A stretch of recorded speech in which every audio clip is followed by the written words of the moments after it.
কাচের দুধ পুলি পিঠা নরম তুলতুলে মজাদার ঠান্ডা ঠান্ডা এই কাচের দুধ পুলি পিঠা একবার যাকে খাওয়াবেন এটা সে সারা জীবন মনে রাখবে যে জবর একখান পিঠা খাইছিলাম। এতটাই মজাদার এবং সুস্বাদু, মন প্রাণ আত্মা কলিজা সব একেবারে ঠান্ডা হয়ে জুড়িয়ে যাবে। অসম্ভব মজার এই কাচের দুধ পুলি পিঠা একবার হলেও বাসায় ট্রাই করবেন। এটা পিঠার জগতে এক নাম্বার আমি বলবো। অসম্ভব মজার এই পিঠা তৈরি করার জন্য আজকে আমরা এখানে ব্যবহার করেছি ছোট দানার সাবুদানা। তো আপনারা বড় দানাটাও নিয়ে নিতে পারেন।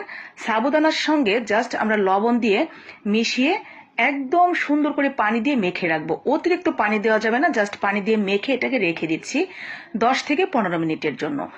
10-15 মিনিট ওটা ভিজতে থাক। এদিকে আমরা একটু নারকেল কোড়া, সাথে একটু খেজুরের গুড় আর অল্প একটু পানি দিয়ে নরম পাকের একটা পুর তৈরি করে নিচ্ছি। এই নারকেলটা খুব মিহি করে কোড়ানোর চেষ্টা করবেন, এতে করে খুব বেশি উস্কো খুস্কো হয়ে থাকবে না, পিঠার ভেতরে খুব সুন্দরভাবে সেট হবে। তো একদম মিহি করে নারকেলটা কুড়িয়ে নিয়ে ঠিক এইভাবে নরম পাকের একটা পুর তৈরি করে নেব। তো আমাদের পুরটা কিন্তু রেডি হয়ে গেছে। আমরা এরকম নরম নরম ভেজা ভেজা রেখেই নামিয়ে নিব। এরই মধ্যে আমার সাবুটা কিন্তু খুব ভালোভাবে ভিজে গেছে, দেখতেই পাচ্ছেন। এক বিন্দু পরিমাণও ভেতরে কোনো কিছু নেই। এখন এর সাথে আর কোনো কিছু দেওয়ার দরকার নেই, শুধুমাত্র হাত দিয়ে আটা মাখানোর মতো করে মেখে নিয়ে সুন্দর করে একটা ডো তৈরি করে নেব। মাখাতে মাখাতে একটা সময় দেখা যাবে ঠিক এরকম একটা আঠালো আঠালো ডো তৈরি হয়ে গেছে। এরপরে হাতটা সুন্দর করে ধুয়ে নিয়ে হাতে একটু ঘি, তেল অথবা বাটার সুন্দর করে মেখে নিয়ে যত বড় বড় পুলিগুলো তৈরি করতে চান পিঠাগুলো ঠিক সেরকম অনুসারে ছিঁড়ে নিয়ে হাতে একটা বলের মতো তৈরি করে বাম হাতের তালুতে রেখে ডান হাত দিয়ে চাপ দিয়ে ঠিক এইভাবে আমরা ছোট্ট ছোট্ট লুচির মতো বা রুটির মতো তৈরি করে নেব। চতুর্দিকে যাতে একই সমান থাকে ঠিক এইভাবে আমরা চাপটা দিয়ে প্রত্যেকটা রুটি তৈরি করে নিচ্ছি। ব্যাস, আমাদের সবগুলো হয়ে গেছে। আমার এছাড়াও আরো 2টা আছে। এরপরে যে পুরটা আমরা বানিয়ে রেখেছিলাম সেই পুরগুলো একইভাবে আমরা সবগুলোর মধ্যে বসিয়ে নিচ্ছি আগে। তো সবগুলো একই মাপে বসিয়ে নিয়ে জাস্ট এইভাবে 2 পাশ থেকে ধরে একটু সামান্য ছোঁয়া দিলেই কিন্তু এটা জয়েন্ট হয়ে যাবে। যেহেতু এই সাবুদানার ডোটা খুবই আঠালো, তাই জয়েন্ট হতে কোনো সমস্যা হবে না। জাস্ট একটু সামান্য চাপ দিলে এটা জয়েন্ট হয়ে যাবে।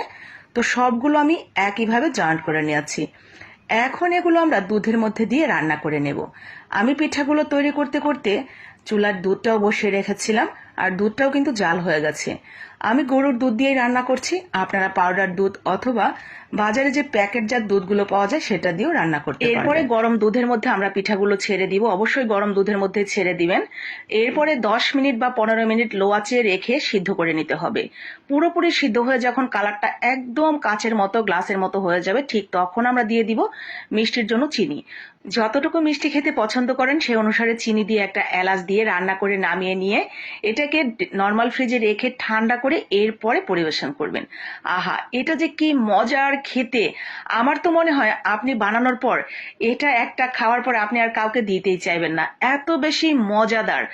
মুখে দেওয়ার সাথে সাথে মিলিয়ে যাবে, আর অসম্ভব মজার একটা পিঠা। একবার হলেও বাসায় ট্রাই করবেন। আমি নিশ্চিত আপনি এটা খাওয়ার সাথে সাথে বলতে বাধ্য হবেন আলহামদুলিল্লাহ, মাশাআল্লাহ, এত মজাদার পিঠা আমি জীবনেও খাইনি। দেরি না করে ঝটপট বানিয়ে নেবেন। ভালো লাগলে লাইক কমেন্ট শেয়ার।